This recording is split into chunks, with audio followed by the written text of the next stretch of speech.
tonight. A yacht going up in flames at a Bradenton marina, and police say it was not an accident. 3 kids are accused of firing off shots from a stolen flare gun, which may have started this fire. SNN's Christy Sultan tells us how it all unfolded. Right here on Greenbridge is where investigators say a group of kids were firing a flare gun.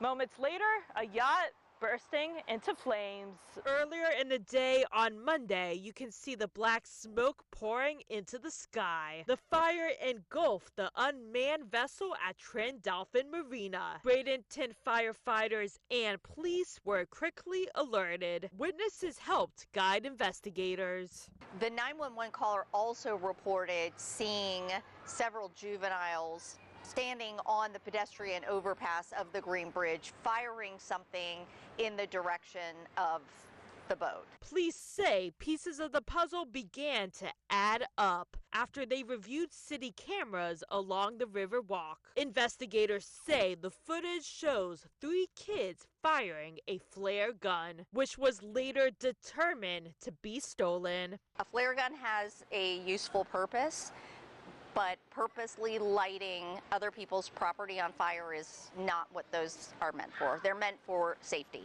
Investigators later identified 3 juveniles, ages 11 to 14, who are now facing felony charges, including first-degree arson. All 3 kids were taken to the Manatee County Juvenile Detention Center in Bradenton. Christy Sultan, SNN.